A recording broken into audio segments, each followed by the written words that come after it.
Mr. Speaker, sir, I thank Mr. D'Souza for moving this motion and thank members for their views. Many constructive suggestions have been made, which my ministry will study. I also thank the members from the Workers' Party, many of whom have made very constructive suggestions, and we will look at them. I will set out the types of threats we face, our response, and what the government and the community can do. First, what are the types of terror threats that we face? If you look at world events, regional events, Marawi, Rakhine in Southeast Asia, and of course the Middle East, these attract would-be fighters and others who feel angry. And if you look at southern Philippines, if the situation is not dealt with, it could become an operating base for fighters who could come from the Middle East, who could go from this region, and eventually they will then radiate out again, back into this region, well-trained with fighting skills. And that can take the problems in this region to a level very different from what it has been up to now. And this general situation has been made much worse by the mixing of politics and religion in this region, and the rise of politicians and religious leaders who openly advocate intolerance. So quite frankly, sir, the direction, the trajectory of where this region is going is quite worrying, and sometimes I wish we can be more frank and share with the people of Singapore what we know. But both foreign policy considerations and security considerations make it very difficult to let everyone know what is it that we are facing. That's one type of threat, regional situation, world events. The second is the release of radicalized prisoners. Mr. D'Souza spoke about it. Laws in this region, in some countries, allow prisoners to be released even before they are de-radicalized, and they run around, they are free to plot, and capable of inflicting harm. The third type of threat that we face, of course, is self-radicalization. Happens in Singapore as well. 3 Singaporeans have gone to the Middle East. You saw one of them recently in the video. 2 of them brought their families. And the number detained under the Internal Security Act has increased, as Mr. D'Souza pointed out. So since 2015, we have also picked up over 40 foreign workers, domestic helpers included, who have been radicalized online by ISIS propaganda. And there have been several calls for Singaporeans to copy attacks using vehicles, knives, day-to-day implements. We don't say much about this, but it's there. I don't know how many members realize, but last year we picked up someone who was intending to go off to the Middle East to fight. He was a driver of a large dump truck. The fourth aspect of the problem is preaching which is divisive. It's an insidious threat. It seeks to divide society along racial, religious lines, and I will say more about it later. In the context of these threats, what is our response? I will share 3 aspects. First, deterrence and protection. I call it the kinetic aspect. Police, how would the police respond? What are the operational responses to terror attacks? We have spoken about it frequently, so I don't intend to go into details. I think most members will know. Secondly, yesterday, Parliament passed the Infrastructure Protection Bill. It's to harden our infrastructure, our buildings. There is a cost to be paid, and that cost is imposed on us by the terrorists. So we have no choice.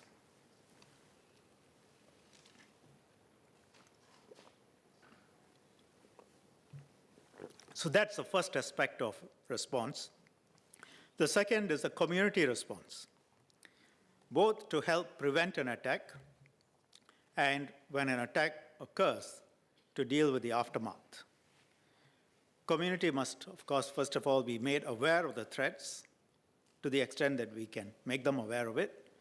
They have to be prepared, know how to protect themselves, mobilize the rest of the community, and protect the community as a whole. And after an attack, also to be able to mobilize people, make people come together, stand united. This is the key objective of SG Secure. SG Secure was launched by the PM about a year ago. Today, we have nearly 1 million devices with the SG Secure app. Our officers have knocked on more than 400,000 houses. We have spoken with 220,000 households, about 1 in 2. I mean, MPs who do house visits will know that ratio. And we have had 38 emergency preparedness days around Singapore in different constituencies, 16 crisis response exercises in neighborhoods, visited and spoken at more than 160 schools. All within a year. I think as the SG Secure team has done an outstanding amount of work, working with our partners, PA, MOM, MCI, MOE, MCCY, MINDEF. But much more needs to be done, has to be done.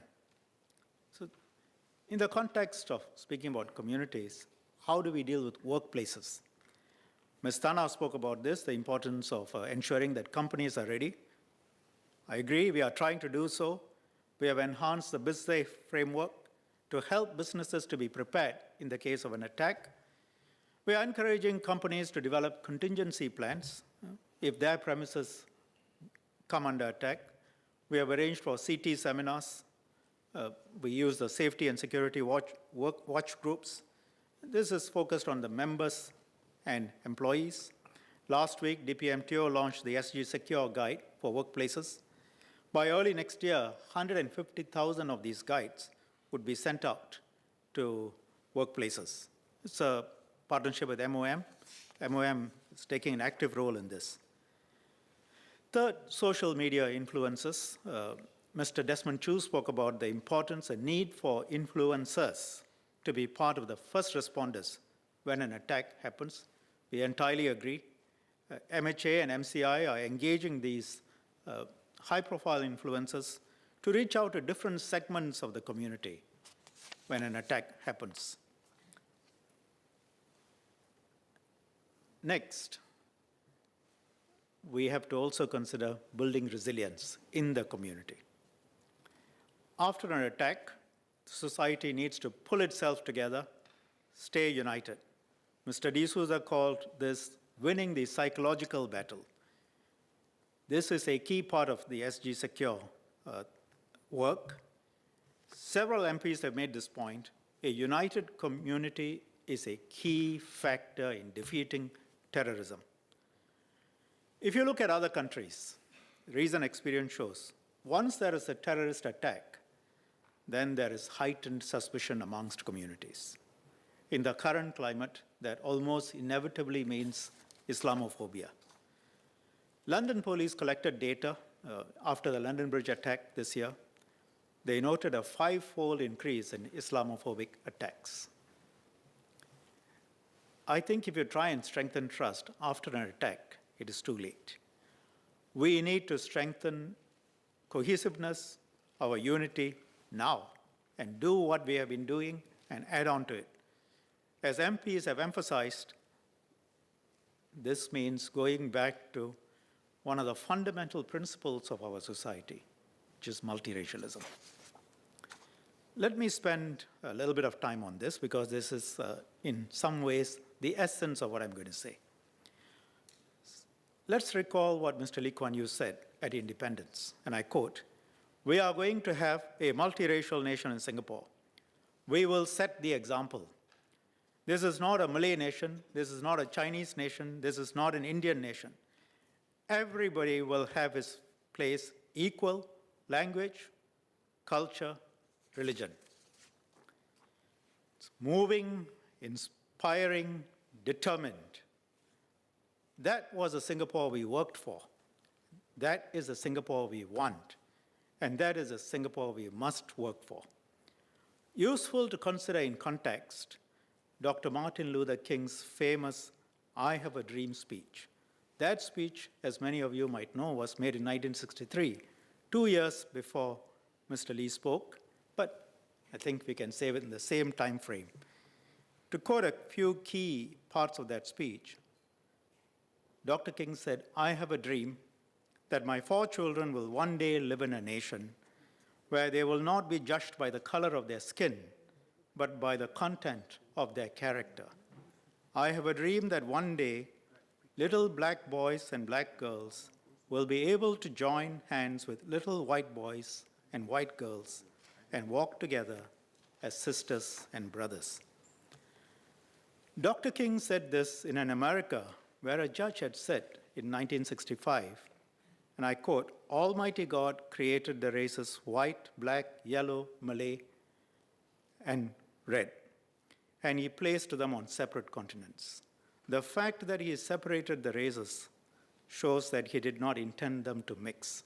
This is from a judge in 1965. In Dr. King's America of 1963, he had to speak what he spoke about as a dream. Mr. Lee in Singapore in 1965 spoke in determined tones as to what Singapore will be.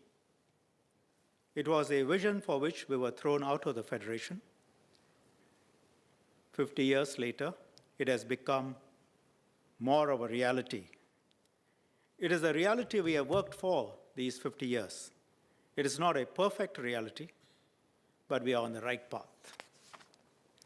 It's worth recalling this history as we note the troubled race relations across the world. We don't in Singapore have movements titled Black Lives Matter or counter movements that Blue Lives Matter, because for us, all lives matter. Terrorism, radicalization, extremism, these challenges have to be met with the same dedication and resolve by us affirming the fundamental principle, multiracialism. So, how far can we go in this direction? Mr. Murali made some good points on this. We often hear the suggestion, why do we even need to talk about race? Can't we just say we are all Singaporeans? Or as the late Mr. Rajaratnam said, let's have a homogeneous Singaporean race. I'll make 3 points in this context. First, what is behind the ideal, the desire to do away with racial identity and create a single identity? Can that be achieved? What is the reality of racial identities today? And third, how can we deal with them?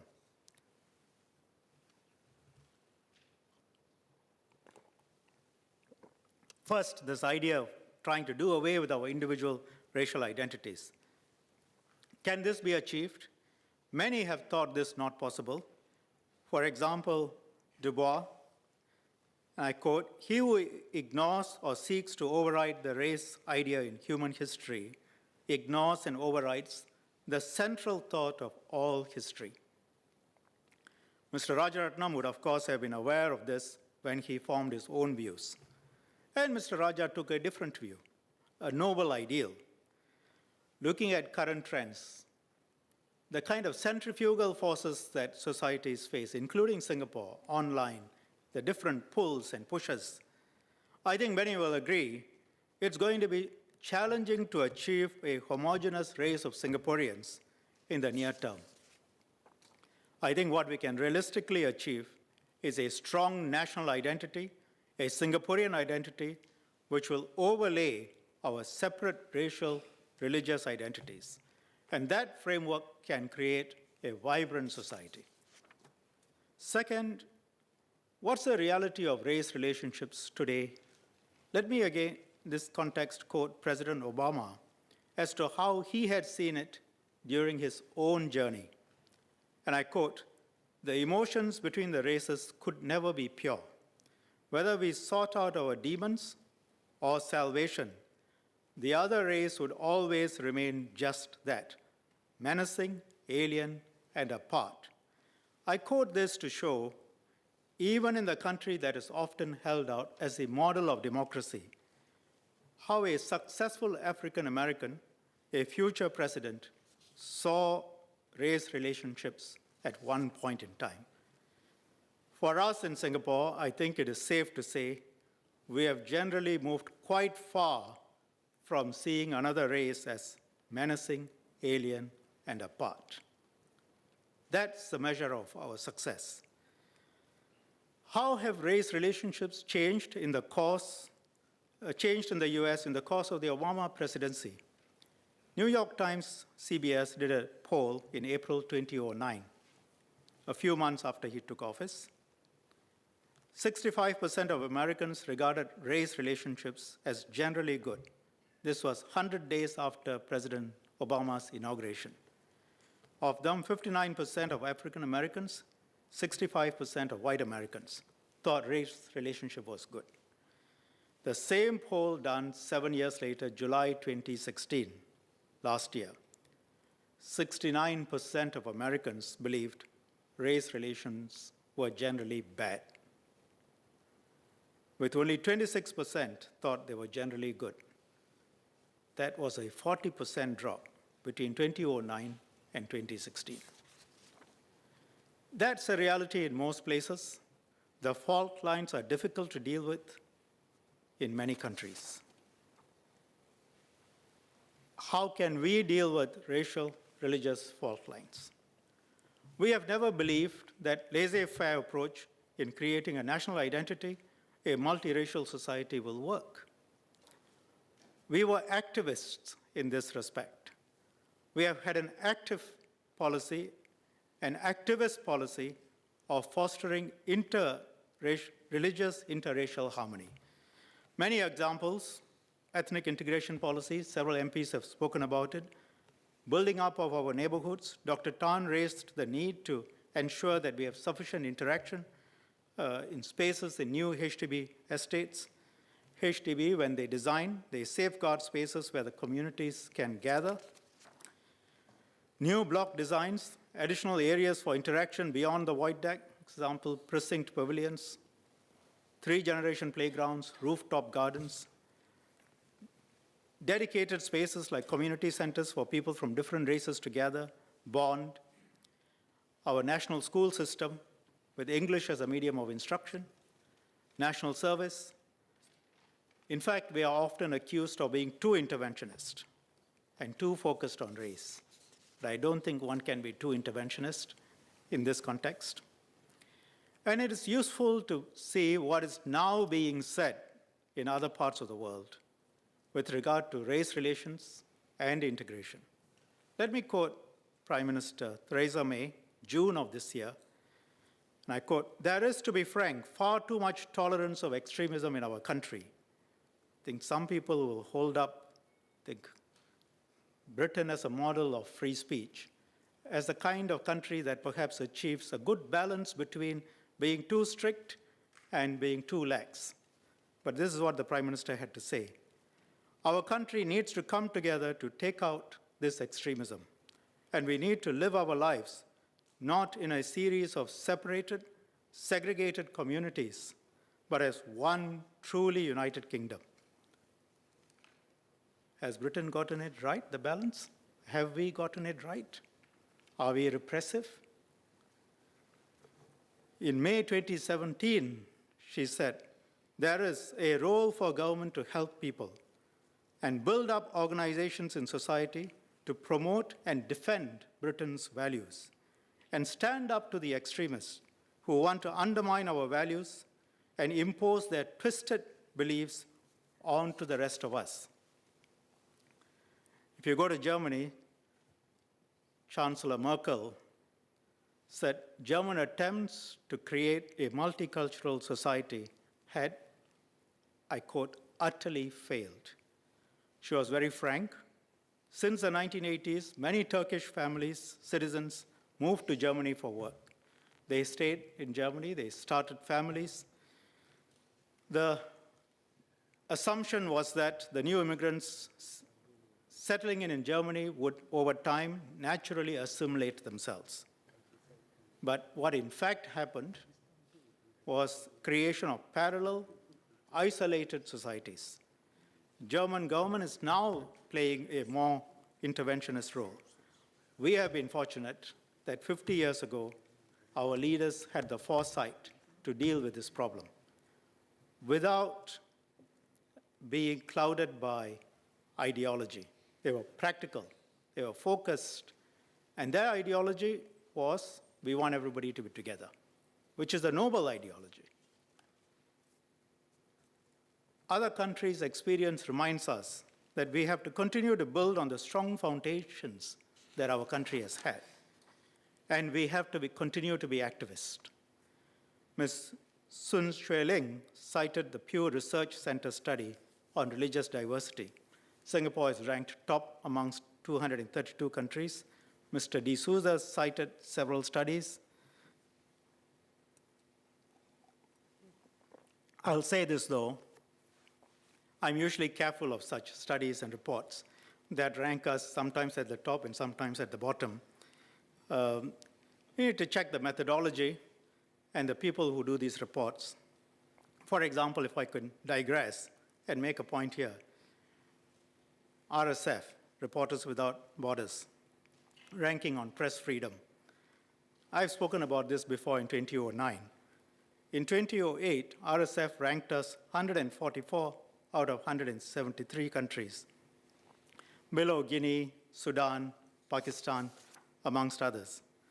So I pointed out in 2009 that at about the same time RSF came up with its report, IHT had a news story on Guinea. In fact, it was 1 or 2 days before I made my speech.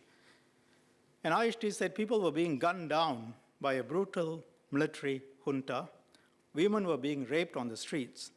But in RSF's eyes, their press freedom was higher than ours.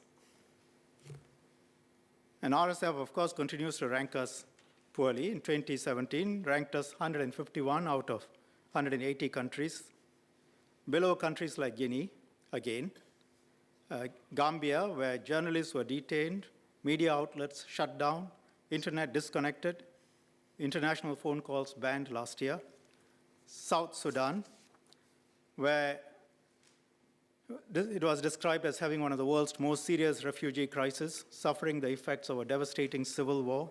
Afghanistan is ranked ahead of us. Pakistan is ranked ahead of us. I would invite RSF to please go there.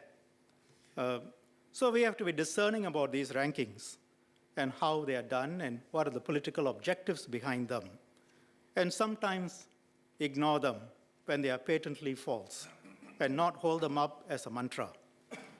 With that, I will say we should be doing quite well in comparison with many other countries when it comes to religious diversity and guaranteeing religious minorities. And really, you don't need studies and reports. You look at our lived reality. What is the experience? Your experience, my experience, the experience of our people. We know the answer. We can agree on the whole, we are going in the right direction. But it's always work in progress. I think Mr. Pritam Singh used that phrase in a similar context in his speech. Mr. Ganthiampo said, there is scope to improve our appreciation of other religious groups, and I agree with him. Let me move on to how do we encourage greater integration. Many MPs, Ms. Sun, Dr. Tan, Mr. Liang Enghua, others, spoke about the importance of each one of us as individuals doing our part. Ms. Sun's call that all Singaporeans take one small step forward so that the distance between the races narrow. We need that. Singaporeans need to come together. They need to understand one another better, not drift apart, withdraw into our own racial and religious communities. We have to create more common space. Mr. Yam said, racial religious harmony must go beyond tokenism. Yes, we need genuine acceptance, we need genuine respect, and honor each other. Important that every citizen feels part of this society and a strong sense of belonging. We need to create those common spaces, bring people together, facilitate interactions, build strong, meaningful relationships. In this context, Dr. Daniel Goh made some remarks on self-help groups. Let me share some personal experiences. I served as President SINDA for a few years, I think 5, 6 years. The ideal is, of course, that self-help groups should not exist and we should have race-neutral help groups. The reality, CDAC, Mendaki, SINDA, Eurasian Association, they are able to mobilize more volunteers from the respective individual communities, get more support that way. As SINDA president, I told SINDA, let's get more non-Indian volunteers. So we went out on a recruitment drive. At the end of the day, we did get more non-Indian volunteers, but the percentage was 11%. 89% was still Indian. It is a journey. We have some goals and ideals, but we also need to be realistic and practical and mobilize the community along the different lines that mobilization is possible, and at the same time keep reminding ourselves that while we mobilize the community to help those who are less well-performing, we also remind them that they are Singaporeans and they should help everybody else. And then the self-help groups moved, provided tuition support for those of other races. They opened their doors after having started helping their own. And of course, most of the load then goes on to CDAC because they have the most centers. So again, it is something where we encourage the majority community voluntarily takes on a greater share of the burden. It's not easy to achieve in most places. And the government encouraged all of this. 10 years ago, the 4 self-help groups came together with CDACs. We have onepeople.sg. The name speaks for itself. What Dr. Goh spoke about, the approaches, is already happening. Basically, the self-help groups and communal bodies are not mutually exclusive to foster integration if properly managed. The different challenges require different solutions. The education programs that Dr. Goh spoke about, they already exist. And I'm sure Dr. Janil, who heads up onepeople.sg, would be happy to give you a briefing so that you have a better understanding on what they do. What we need is a greater understanding of what we already do in many areas.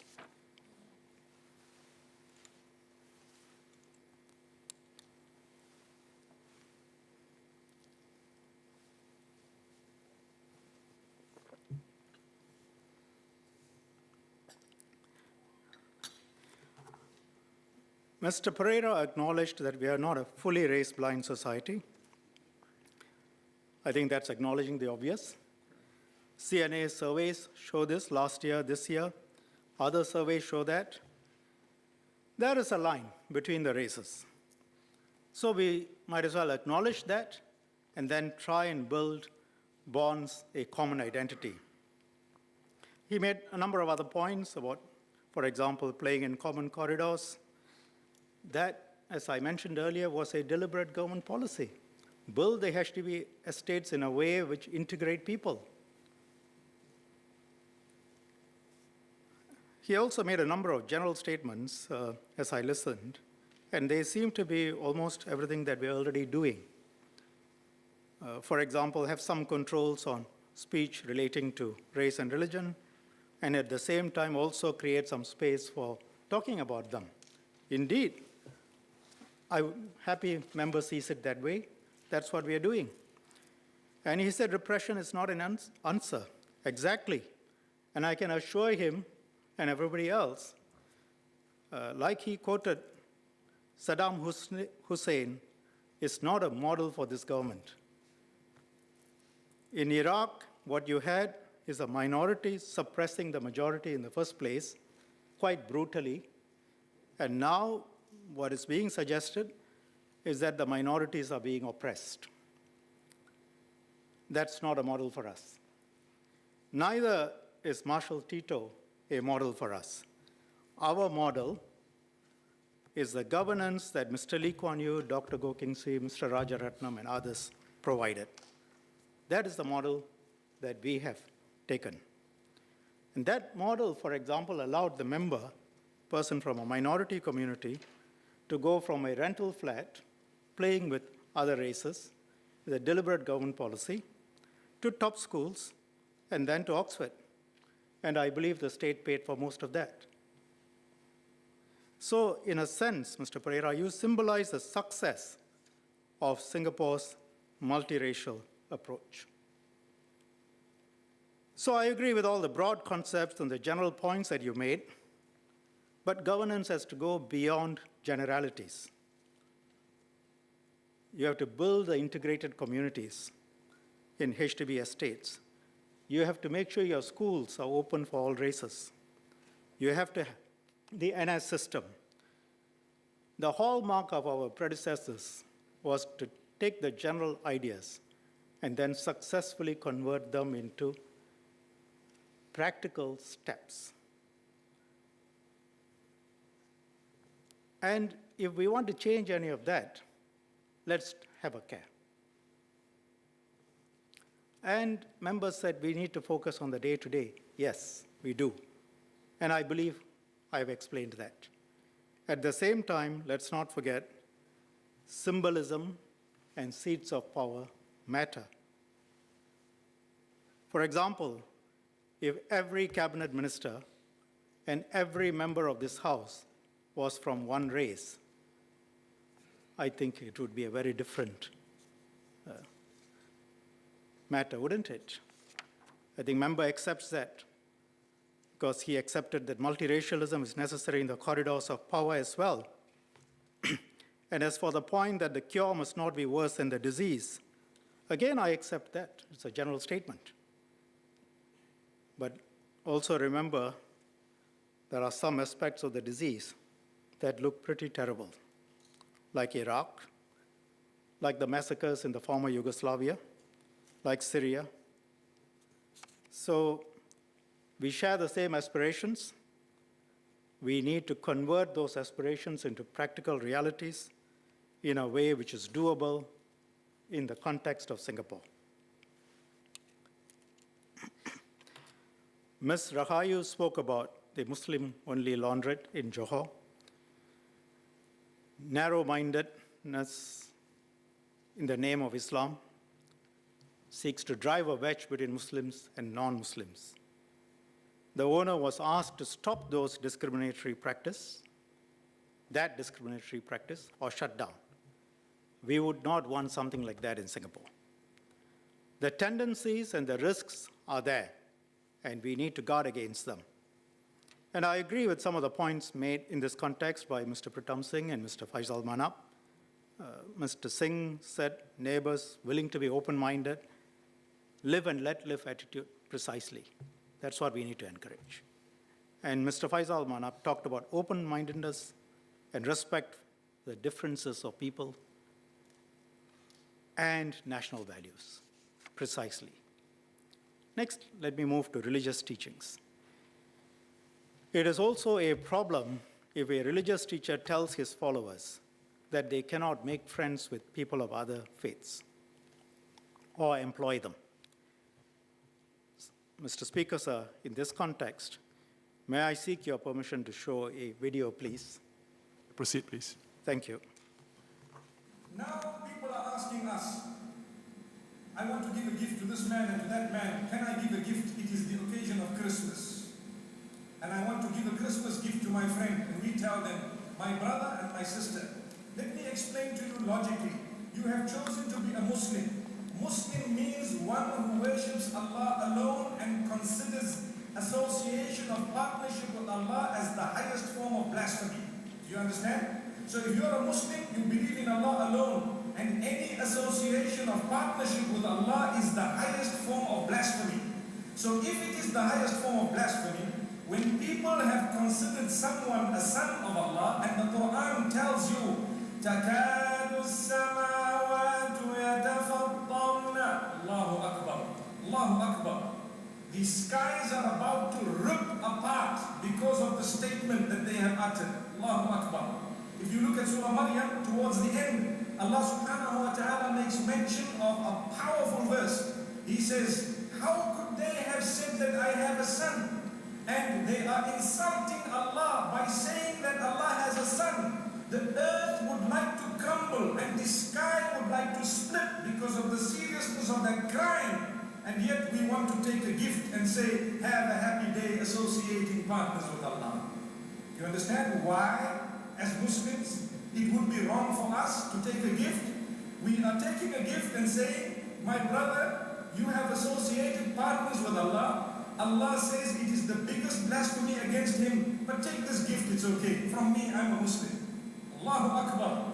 Can we understand and realize why we are going wrong? The same would apply if we were to give someone a gift of Diwali or tell them Happy Diwali, for example. What we are actually telling them is, I am really praying that you enjoy your day associating partners with Allah, and this celebration you have of the entire association of the greatest and worst of partners with Allah subhanahu wa ta'ala, I'm telling you, have a happy day, you deserve the enjoyment, and here's my gift. May Allah safeguard us. We would like to present a gift to someone upon their sin and crime.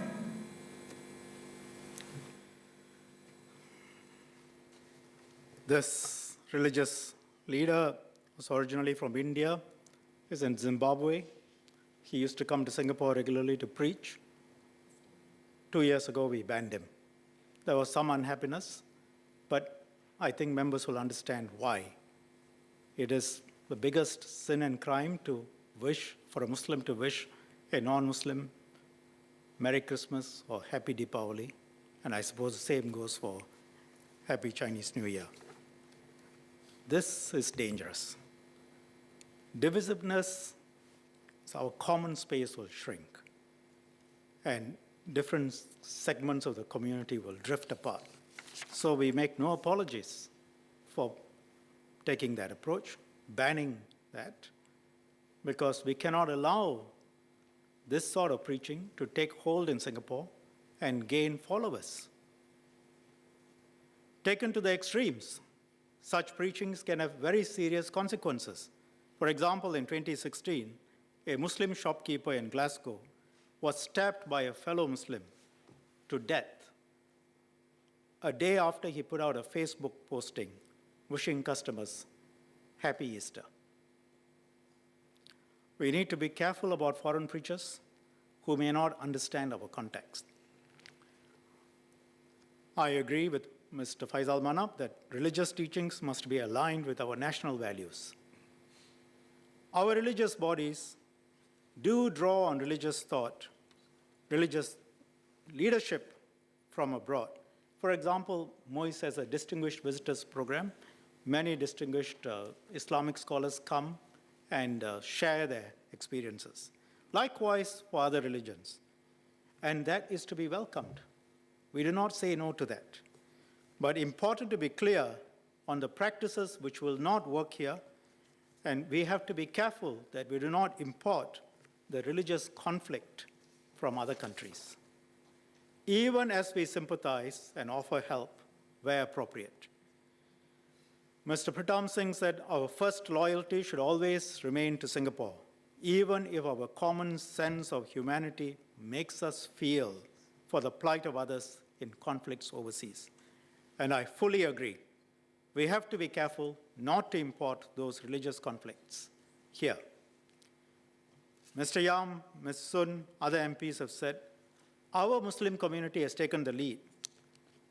They put in place a code of ethics for religious teachers. And on the ground, Ms. Rahayu shared, members of the Muslim community actively speak out. They actively speak out against extremist preachings. That reaffirms that Singapore Muslims object to the misguided teachings of ISIS. Our National Council of Churches has spoken out against undesirable practices of foreign Christian preachers. Mufti Menk, whom you saw on the video, was not the only preacher I banned. A few weeks ago, we banned 2 Christian preachers who had made several Islamophobic comments. the National Council of Churches came out after that. Those two preachers had been contacted by churches in Singapore. They were coming to speak. We said no. And National Council of Churches came out and told all churches to be careful who they invite. And that is good. We do need to relook at our practices. Do they promote tolerance? Do they promote integration? Or do they tend to divide? We need to draw a clear line between what is acceptable and what is not acceptable. We have to develop our own style in practice of religion, situated within the context of our multi-religious, multiracial society. Mixing of religion and politics is another dangerous area. And we need to guard against that because that is happening quite a bit around the region. Mr. Speaker, sir, may I seek your permission to have another video shown, please? Proceed, please. Is it actually forbidden to vote for non-Muslims? Nowhere does the Quran say it is forbidden. But if there is a choice, if the two people standing are Muslim and non-Muslim, without doubt, 100% should be Muslim. Because Allah says,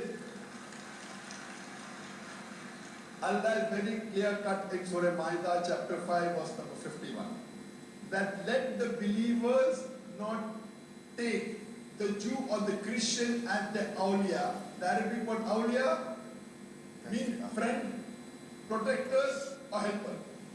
Because they are protectors unto themselves.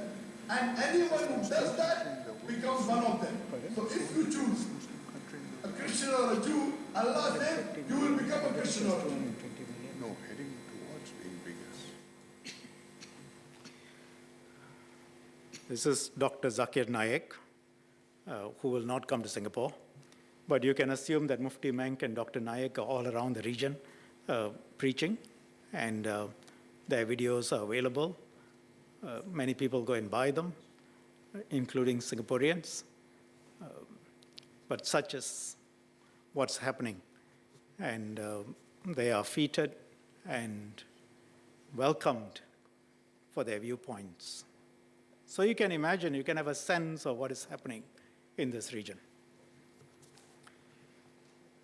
A religious leader telling people they cannot vote for someone of another religion, I think Singaporeans will say that's not acceptable. And if we allow that kind of teaching in Singapore, you can easily imagine what else might be said by people. It will move to race. If you're of one race, you should vote for a person of that race. Happens other places. So this is a broad canvas of the kind of problems we face, some of the challenges, the approaches we take. Now, in concrete terms, what are we looking at in this context? First, let me talk about restrictions on foreign preachers. Foreign preachers who do not share our values of religious harmony will not be allowed to preach in Singapore.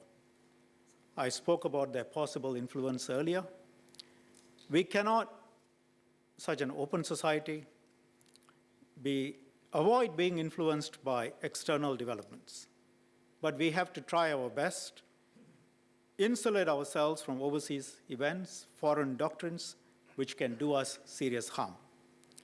We are studying how we can tighten the process and ensure that such preachers do not come into Singapore to preach.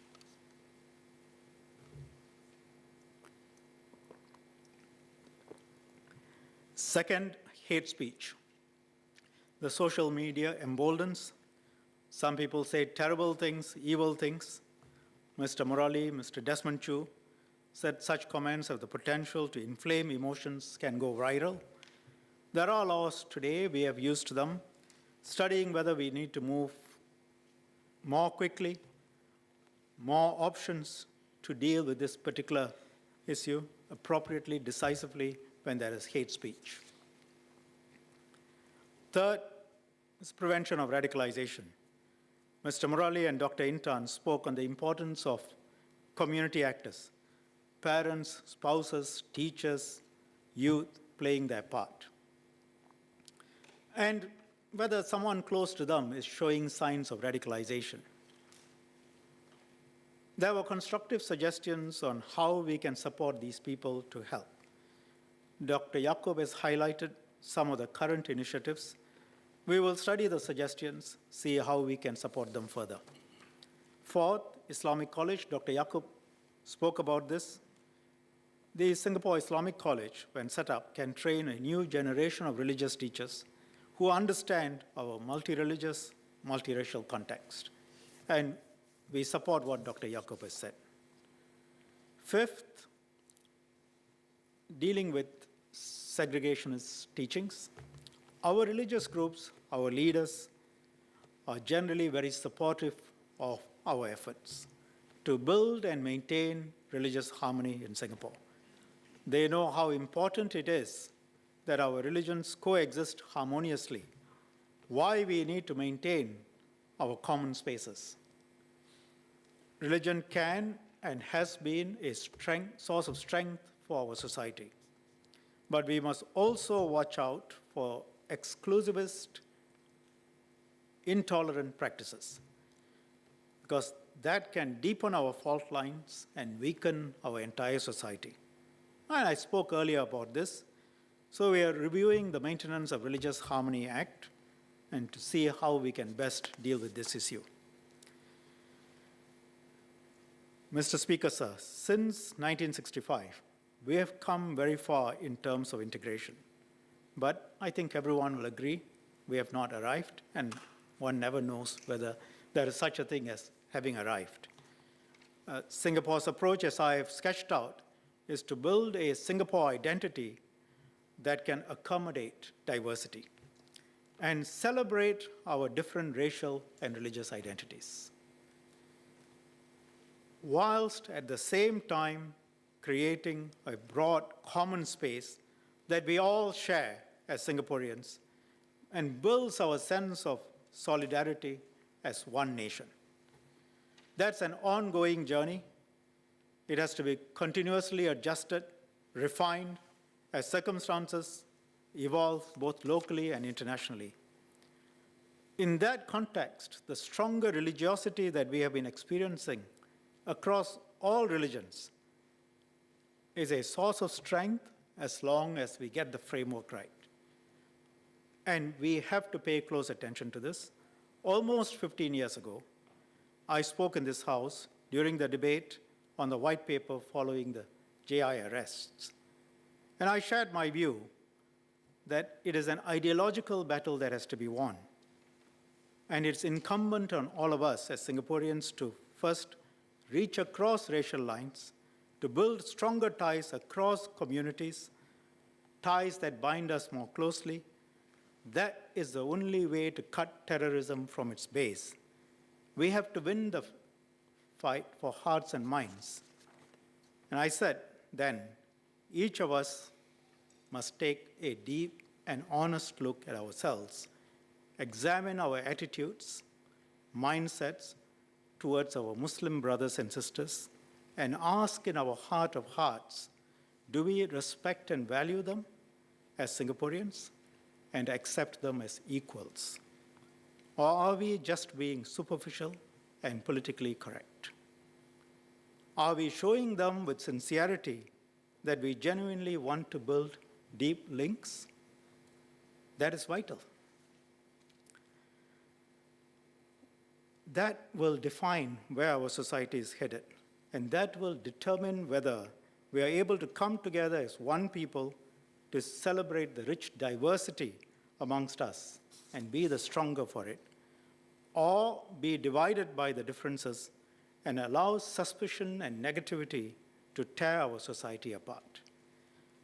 And I said, Muslim Singaporeans also have a duty to react in a way which will encourage closer ties. Freedom to practice a religion should not mean a total ban on the discussion of practices, which is similar to the point Mr. Pereira made. That will hinder a healthy, economically productive life and active citizenry. And it should allow us to discuss practices that impact on others' in society. And we must be prepared to debate this, but handle it sensitively. Many of these points are still relevant 15 years later, today. And I'll emphasize one other point on terrorism. It is not tied to any one religion. The man who killed more than 50 people and injured several hundreds yesterday in Las Vegas, as far as I know, is not a Muslim. So we have to be careful about linking, and I stand corrected, and this is what I read. Dr. Lee says, I see. I'm sorry. Then I apologize. Okay. Anyway, I would say we have to be careful about linking an entire religion to terrorism. Terrorism is not a threat that will go away anytime soon. It threatens our very existence as one of the most religiously diverse and harmonious societies in the world, where different religious faiths have been able to coexist peacefully. We must resolve never to allow that and maintain the precious harmony that we have here.